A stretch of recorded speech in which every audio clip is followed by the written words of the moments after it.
భారతదేశంలోనే కార్మిక వర్గానికి దిక్సూచిగా నిలిచేందుకు 1920లో మొట్టమొదటి కార్మిక సంఘంగా ఏఐటీయూసీ ఆవిర్భవించిందన్నారు మాజీ ఎమ్మెల్యే ఏఐటీయూసీ మహాసభల ఆహ్వాన సంఘం చీఫ్ ప్యాట్రన్ చాడా వెంకటరెడ్డి. బుధవారం కరీంనగర్ బద్దం ఎల్లారెడ్డి భవన్లో మీడియాతో మాట్లాడిన ఆయన తొలుత ఏఐటీసీ తెలంగాణ రాష్ట్ర 4వ మహాసభలను పురస్కరించుకుని ఆహ్వాన సంఘం రూపొందించిన లోగోను ఆవిష్కరించారు. దేశంలో మొట్టమొదటి కార్మిక సంఘంగా ఆవిర్భవించిన ఏఐటీయూసీ భారతదేశ స్వాతంత్ర్యం కోసం కార్మిక వర్గాన్ని, ఉద్యోగ వర్గాన్ని ఐక్యం చేసి బ్రిటిష్ పాలనకు వ్యతిరేకంగా దేశ స్వాతంత్ర్య పోరాటంలో పాల్గొన్న విషయాన్ని గుర్తు చేశారు.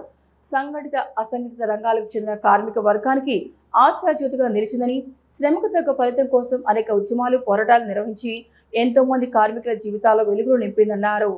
ఎన్నో ఏళ్లుగా కార్మికులు పోరాడి సాధించుకున్న కార్మిక చట్టాలను, హక్కులను చివరికి సమ్మె చేసే హక్కులు కూడా కాలరాయడానికి బీజేపీ ప్రభుత్వం తీవ్రంగా ప్రయత్నిస్తోందని, నరేంద్ర మోదీ ప్రధానమంత్రిగా బాధ్యతలు చేపట్టినప్పటి నుండి కార్పొరేట్ పెట్టుబడిదారులకు అనుకూలంగా వ్యవహరిస్తూ కార్మికుల, కర్షకుల వ్యతిరేకంగా మారాడన్నారు. ఎన్నో ఏళ్లుగా పోరాడి సాధించుకున్న 29 కార్మిక చట్టాలను సంస్కరణ పేరుతో రద్దు చేస్తూ 4 లేబర్ కోడ్లుగా చేసి కార్మికులకు తీరని అన్యాయం చేశాడని విమర్శించారు. శ్రమకు తగ్గ ఫలితం రావాలని, పని గంటలు తగ్గాలని, వేతనాలు పెరగాలని, ఇవ్వాలని కూడా కనీస వేతనాలు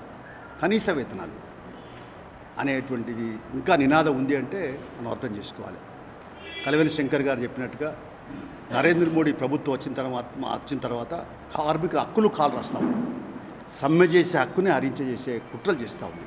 అందుకనే కరీంనగర్లో జరగబోయే రాష్ట్ర మహాసభ భవిష్యత్తు కార్మిక వర్గానికి, మరి కార్మికుల హక్కుల సాధనకై, కార్మికుల పోరాటాలు, ఉద్యమాలకి ఊపిరి వేసే పద్ధతులలో పెద్ద ఎత్తున కార్యాచరణతో అనేక పద్ధతులలో తీర్మానాలు చేసి కార్మిక అంటే ఏఐటీయూసీ దాని అనుబంధ సంఘాలు మరింత బలోపేతం కావడానికి ఒక పెద్ద, మరి కరీంనగర్ అంటే ఉద్యమాల పోరాటాల ఊరు జిల్లా కాబట్టి ఇక్కడ నుంచే ఈ 4వ ఏఐటీయూసీ మహాసభలో ఒక ఉత్తేజాన్ని కలిగించే పద్ధతిలో భవిష్యత్ కార్యాచరణ ఉంటుందని చెప్పి